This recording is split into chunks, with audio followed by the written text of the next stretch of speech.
Audio Jungle.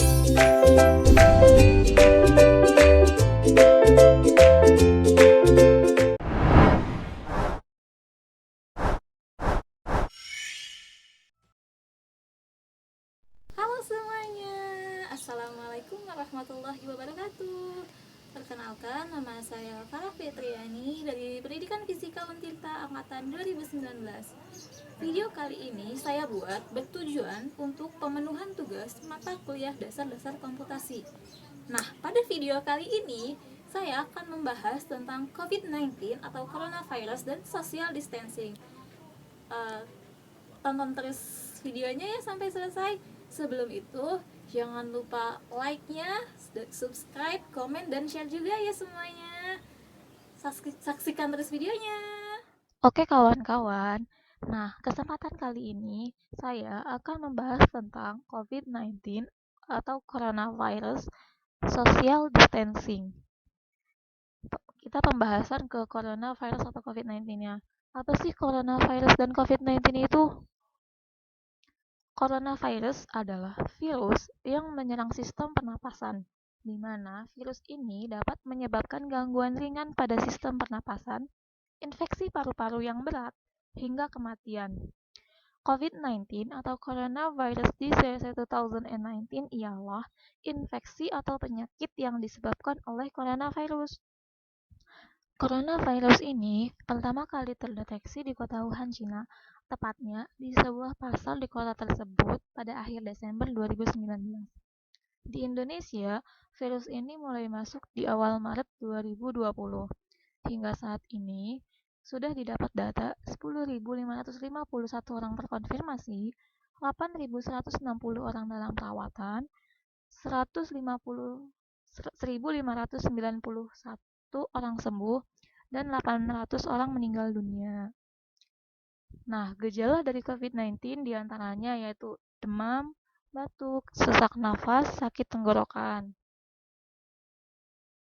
Nah, tindakan pencegahan yang dapat dilakukan untuk pencegahan COVID-19 diantaranya yang pertama, rajin mencuci tangan, yang kedua, tetap berada di dalam rumah atau kita istilahnya karantina mandiri. Yang ketiga, jika di luar rumah atau memang ada keperluan keluar rumah, menggunakan masker. Terus yang keempat, social distancing atau jaga jarak. Kita sebab yang selanjutnya yaitu ke pembahasan social distancing-nya. Apa sih social distancing? Social distancing atau bahasa Indonesianya pembatasan sosial atau menjaga jarak adalah serangkaian tindakan pengendalian infeksi non-farmasi atau bukan pengobatan yang dimaksudkan untuk menghentikan atau memperlambat penyebaran penyakit menular. Diambil dari sebuah artikel dengan judul The Effectiveness of Social Distancing Mitigating COVID-19 Spread, a Modeling Analysis, yang ditulis oleh George J. Milne dan Simon C. dari University of Western Australia. Terdapat 4 langkah social distancing. Yang pertama, penutupan sekolah. Yang kedua, penutupan dan tidak hadir di tempat kerja. Yang ketiga, isolasi kasus. Yang keempat, mengurangi kontak di seluruh masyarakat. Nah, teman-teman, di situ terdapat skema dari COVID-19.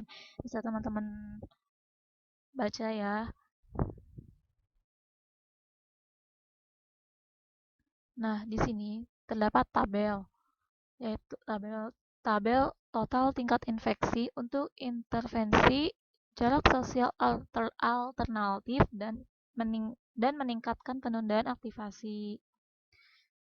Pengurangan tertinggi dalam tingkat serangan infeksi dicapai dengan aktivasi cepat dari semua intervensi jarak sosial yang tersedia dan dengan tingkat kepatuhan tertinggi. Dengan penundaan aktivasi hingga 6 minggu sejak kedatangan kasus infeksi pertama ke dalam komunitas model, penggunaan berkelanjutan dari keempat interferensi jarak sosial dengan 90% tidak hadir di tempat kerja dan pengurangan 70% dalam kontak di seluruh masyarakat menghasilkan pengurangan tingkat infeksi dari 66% menjadi kurang dari 1%. Selanjutnya ini ada tabel yang kedua, yaitu tabel jumlah kasus yang terinfeksi untuk intervensi sosial jarak jauh alternatif dan peningkatan penundaan aktivasi untuk populasi Newcastle 272.409. Untuk kota Newcastle, Australia dengan populasi 272.409 menunjukkan bahwa tidak ada intervensi jarak sosial yang memiliki efek signifikan pada pengurangan jumlah keseluruhan infeksi. Tanpa penundaan aktivasi yang signifikan, ukuran tunggal yang paling efektif adalah pengurangan 70% dalam kontak di seluruh masyarakat. Ini mengurangi tingkat serangan infeksi menjadi sekitar sepertiga dari 180.000 menjadi 64.000. Tingkat pengurangan kontak masyarakat yang lebih rendah, sebesar 50% dan 30%, ditemukan kurang efektif. Ukuran tunggal kedua yang paling efektif dalam peningkatan yaitu ukuran tunggal kedua yang paling efektif yaitu dalam peningkatan isolasi kasus dengan 100% anak-anak dan 90% kepatuhan orang dewasa. Ini ditemukan untuk mengurangi jumlah keseluruhan infeksi dari 180.000 menjadi 85.000. Selanjutnya ada gambar grafik 1, yaitu gambar COVID-19 memperkirakan kurva epidemi untuk keseluruhan populasi Perth. Pada gambar 1 tersebut mengilustrasikan skenario kontrol COVID-19 yang lebih kompleks yang melibatkan memulai dan menghentikan jarak sosial. Dua strategi yang diilustrasikan dalam gambar 1, keduanya melibatkan peningkatan isolasi kasus pada 100% anak-anak dan 90% orang dewasa, dan penutupan semua sekolah. Selain itu, satu melibatkan pengurangan 30% dalam kontak komunitas dan pengurangan 50% dalam kehadiran di tempat kerja, seperti pada gambar. Yang lainnya adalah skenario yang lebih kuat, dengan pengurangan kontak komunitas diperkuat hingga 70%, dan penutupan tempat kerja menghasilkan tingkat non-kehadiran 90%.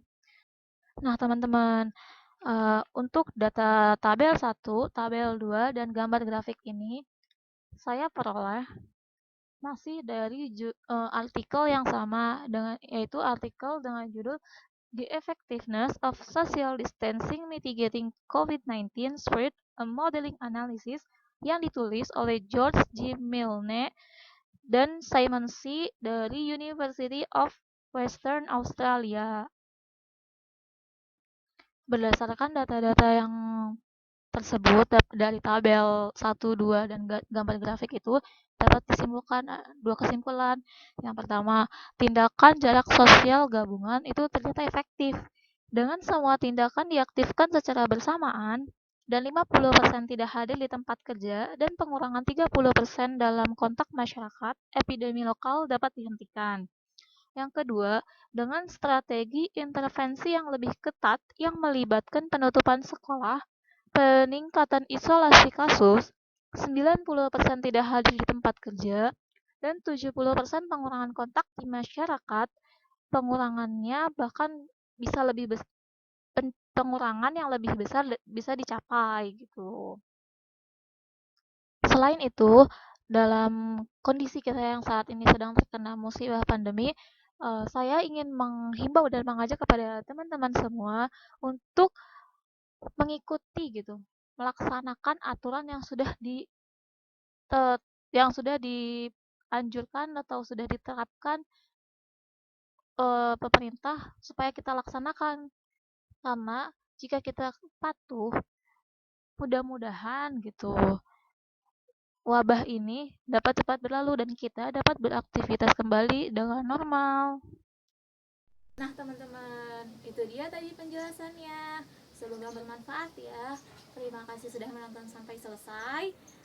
Sebelum videonya saya tutup, jangan lupa like-nya ya, subscribe, komen, dan share juga ya semuanya. Terima kasih. Saya Farah Fitriani undur diri. Mohon maaf apabila banyak kesalahan. Wassalamualaikum warahmatullahi wabarakatuh. Bye-bye.